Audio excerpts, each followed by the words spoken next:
Bismillahirrahmanirrahim. Hello guys, and today we are going to discuss about hypermagnesemia. It means that the serum magnesium is between 4 to 10 milliequivalents per liter. It's rising, right? So what is the normal amount of magnesium inside the blood? It's approximately 1.3 to 2.1 milliequivalents per liter. So if the magnesium levels are rising in between 4 to 10, we can state it as hypermagnesemia. Okay, so what we found in hypermagnesemia, first of all, there is areflexia. Areflexia, for example, the deep tendon reflex. Deep tendon reflex is diminished. Why is that so? Why is there areflexia or deep tendon reflex reduction in case of hypermagnesemia? It's due to the hypermagnesemia. The increased amount of magnesium will cause decrease neuromuscular excitability. Neuromuscular excitability, it means that increased amount of magnesium will decrease the neuromuscular excitability, and this contributes to the development of areflexia. Okay, and the next thing that the magnesium hypermagnesium cause, it's bradycardia. Why is that so? Bradycardia, magnesium is antagonistic to calcium, right? Magnesium is opposite to calcium. It means that if calcium causes vasoconstriction and causes tachycardia, so magnesium will cause vasorelaxation or vasodilation, and it will cause bradycardia. It means decreased heart rate. And what is the common cause of death in case of hypermagnesemia? It's asystole. Okay, it's asystole. In case of hypermagnesemia, the heart stops. Asystole. What is the concentration of magnesium in which asystole occurs? It's more than 10 milliequivalents per liter. Okay, and if the magnesium concentration rises more than 10, it will result in asystole and the patient will die. So what are the causes for such dangerous situations? How come one person suffer from hypermagnesemia? First of all, the most important cause is the chronic kidney disease. Chronic kidney disease means that the tubules are not functioning, the kidney is desperate to reabsorb magnesium, it's desperate to excrete the magnesium, so it cannot excrete magnesium. The excretion of magnesium is hindered. Excretion of magnesium is diminished. That's why magnesium starts to build up inside the blood, and it can contribute to the development of hypermagnesemia. The second condition is eclampsia. What is eclampsia? Eclampsia is a very life-threatening condition. It occurs during pregnancy, and eclampsia state, it developed from pre-eclampsia state. Basically, eclampsia means that the blood pressure starts to rise. There is development of edema and multiple organ dysfunction occurs in case of eclampsia.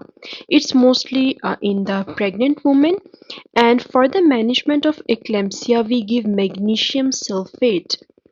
We give magnesium sulfate deliberately. Even we know that magnesium sulfate will going to cause hypermagnesemia, but in the patients of eclampsia, we deliberately give magnesium sulfate to treat that cause, because magnesium is a vasodilator or vasorelaxant, right? So in eclampsia, due to hypertension, the blood vessels are constricted. We give magnesium to dilate the blood vessels, right?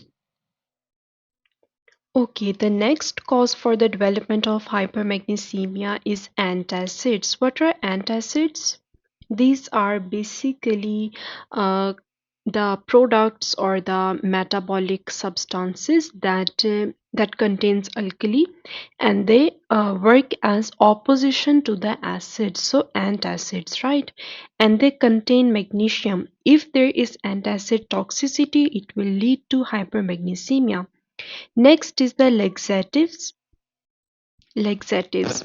Laxatives also contain magnesium, so laxative toxicity in order to treat constipation, right? In the patient of constipation, we give them laxative, the bowel laxative as to relieve their constipation, right? So it results in hypermagnesemia as well.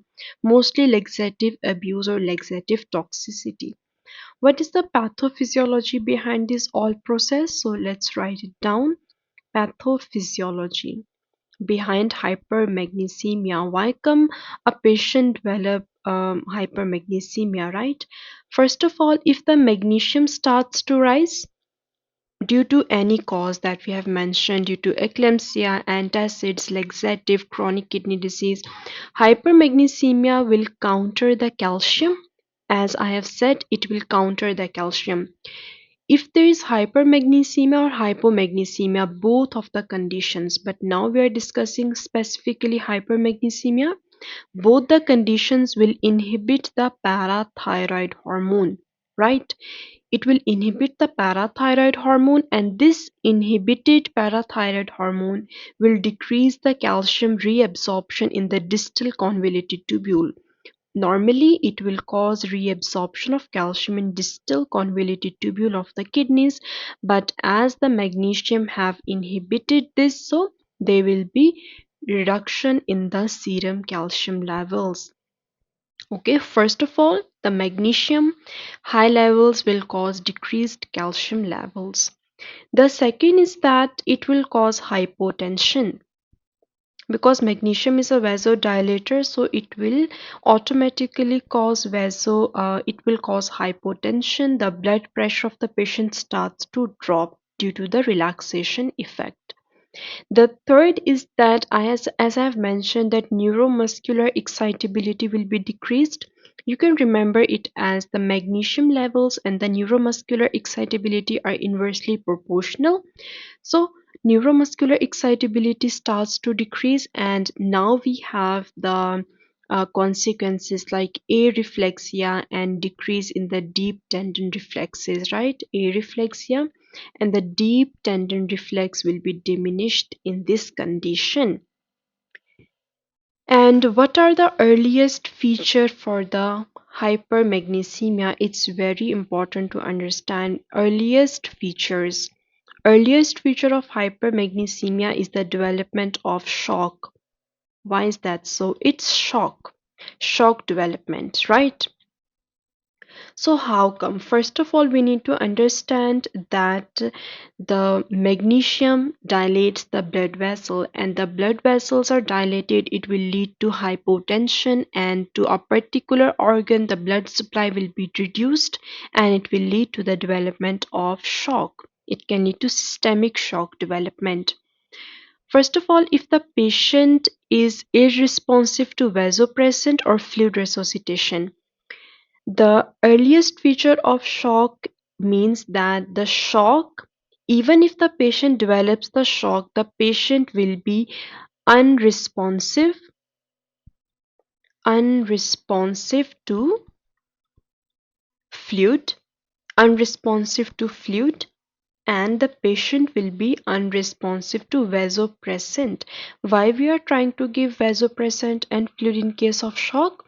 Because in case of shock, the blood volume is reduced and it will cause shock to a particular organ, for example, brain.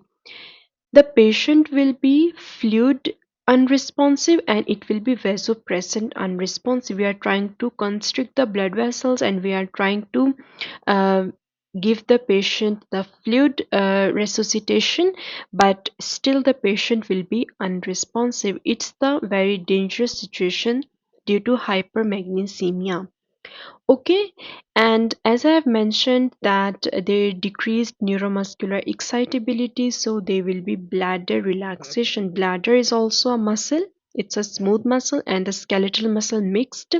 So bladder relaxation will occur and the urine output will be reduced. It leads to decreased urine output, right? And the second thing is that, as you know, the diaphragm is also a muscle, and diaphragm helps in respiration. So respiration rate also starts to decrease. Respiration starts to decrease, and it will cause carbon dioxide buildup inside the blood and result in respiratory acidosis.